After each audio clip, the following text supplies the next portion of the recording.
ನಾವು ಮುಂದಾಲೋಚನೆ ಮಾಡಬೇಕಾಗಿದೆ. ಹಸಿರಿನಿಂದ ಭೂಮಾತೆಯನ್ನು ಅಲಂಕಾರ ಮಾಡುವ ಪರಮ ಭಕ್ತ ಅಂದರೆ ಅವನು ರೈತ. ಹಸಿರಿನಿಂದ ಭೂಮಾತೆಯನ್ನು ಪೂಜೆ ಮಾಡ್ತಾನೆ, ಅವನೇ ಮಹಾಭಕ್ತ, ಅವನೇ ರೈತ. ಮುಂದೊಂದು ದಿನ ಯಾರು 1 ಎಕರೆ ಭೂಮಿಯನ್ನು ಉಳಿಸ್ಕೊಂಡು ಆ 1 ಎಕರೆ ಭೂಮಿಯಲ್ಲಿ ಕೃಷಿಯನ್ನು ಮಾಡ್ತಾನೆ, ಅವನೇ ಶ್ರೀಮಂತ. ಇವತ್ತೆಲ್ಲ ನಾಳೆ ಇದು ಅದೇ ಆಗುತ್ತೆ. 1 ಎಕರೆ ಆಗಲಿ, ಅರ್ಧ ಎಕರೆ ಆಗಲಿ, ಅವನು ಇಟ್ಕೊಂಡು ನಿಷ್ಠೆಯಿಂದ ನಿಸ್ವಾರ್ಥದಿಂದ ಬೆಳೆಯನ್ನು ಬೆಳೆದು ಅವನು ಯಾರಿಗೂ ಕೊಡದೆ ತನ್ನಷ್ಟಕ್ಕೆ ತಾನೇ ಬೆಳೆದು ತನ್ನ ಏನು ಬೇಕೋ ಅದನ್ನೆಲ್ಲ ಬೆಳ್ಕೊಂಡು ಅವನ ಸಂಸಾರವನ್ನು ಸಾಕ್ಕೊಂಡು ಯಾರು ಹೋಗ್ತಾರೆ ಅವನೇ ದೊಡ್ಡ ಶ್ರೀಮಂತ ಆಗ್ತಾನೆ. ಯಾಕೆಂದರೆ ಇವರೆಲ್ಲ ಲಾಭಕೋರರು, ಲಾಭವನ್ನೇ ನಿರೀಕ್ಷೆ ಮಾಡುವಂಥವ್ರು. ಎಲ್ಲ ಹಾಳು ಮಾಡಿಬಿಡ್ತಾರೆ. ಭೂಮಿಯನ್ನೆಲ್ಲ ಕೊಂಡು ಉಳ್ಳವರಿಗೆ ಕೊಟ್ಟು ರೈತರನ್ನು ಹಾಳು ಮಾಡಿಬಿಡ್ತಾರೆ.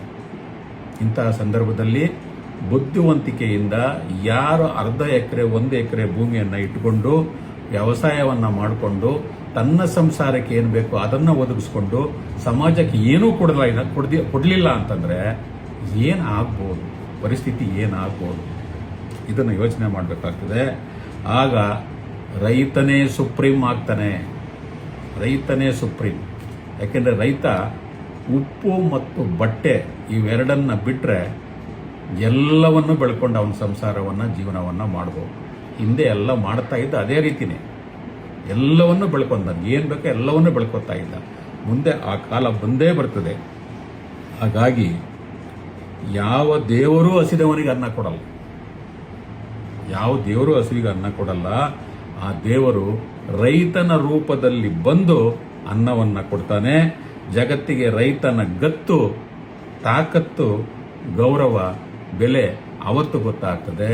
ಆವತ್ತು ರೈತನ ಮನೆ ಬಾಗಿಲಿಗೆ ಶ್ರೀಮಂತರು, ಅಧಿಕಾರಿಗಳು, ಸಮಾಜವನ್ನು ಆಳುವವರು ಎಲ್ಲರೂ ಬಂದು ಭಿಕ್ಷೆ ಬೇಡೋ ರೀತಿಯಲ್ಲಿ ಬೇಡ್ತಾರೆ. ಈ ಗದಿ ಹೊರಗೆ ಬರ್ತದೆ. ಆದ್ದರಿಂದ